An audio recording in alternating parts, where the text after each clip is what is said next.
Thanks for choosing to watch this video on bicycle U-locks. A U-lock is typically used to secure bicycles and involves two parts. The first is a piece of bent material that forms the shape of a U, and the second is just the bar that secures the bike. These locks must fit around the frame of your bike, and perhaps even your rear wheel. Because they are commonly made from steel, they tend to be heavy and bulky, making them somewhat difficult to transport. As such, we developed these 8 functional requirements. The first requirement is cost. This is a constraint requirement, and we set it to have to be less than $10 per kilogram. This was determined by finding the average price of 30 U-locks on Amazon and then applying a 75% markup. The second design requirement was mass. We defined this to have to be less than 2.5 kilograms and was once again verified through Amazon. The third design requirement is the force required to cause failure. Because a pump jack is most likely the greatest force a lock will feel, we determined that it should be able to withstand more than 8 tons in tension. The fourth design requirement we set was ductility. Because these locks are going to be mobile with the bike, we wanted to make sure it wouldn't fail into brittle fracture, and thus set an elongation having to be greater than or equal to 18%, as found in other common steels, such as ASTM A36. The fifth design requirement we set was the diameter of the rod. We defined this to be less than or equal to 20 millimeters just by doing some market research and looking at our own U-locks. The sixth one was the acceptable crack size coming from manufacturing. This was a functional requirement and set as less than or equal to 0.1 millimeters, as verified through Professor Kwan. The seventh was height. As you can see in this image to the right, height is defined from the top of the U to the bottom of the metal bar. Once again, this was verified through analysis of 15 U-locks on Amazon.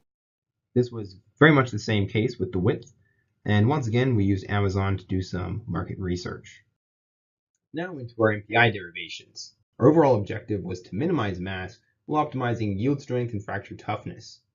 We left our free variable as the radius of the circular cross-section. Some of the constraints we set were the total length of stock material, as shown in the image to the right, the cost, and the ductility, as well as the force required to break in tension and the critical crack size, which are defined in their respective formulae.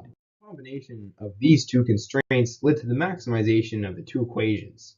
The one on the left is yield strength, the one on the right is fracture toughness.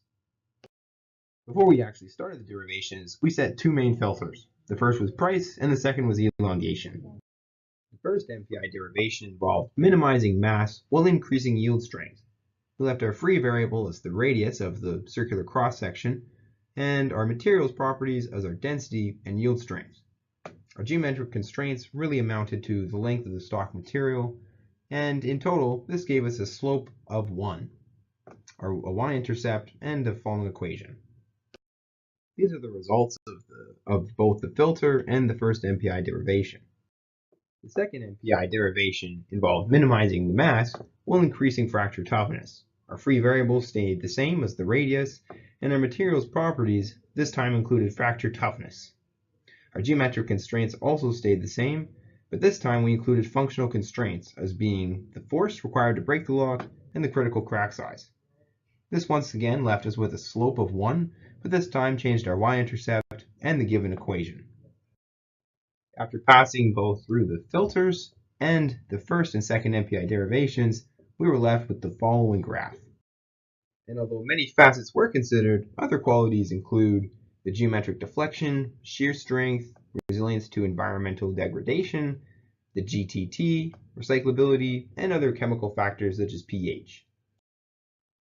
So after the MPI results, the following group of materials were left to select from. We had aluminum, ABS, carbon steel, stainless steels, and even some low alloy steels. It was then decided that stainless steel would be the most appropriate material for a bike lock. Although all these materials did succeed in our MPI derivations and filters, we figured that none of them were quite as optimized for a bike lock as stainless steel.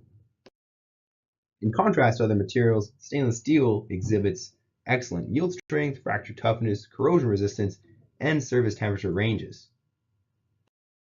And because we prioritize the property of toughness to this U-lock in order to guard against tensile force and brittle fracture, we determined that martensitic stainless steel would be the best solution.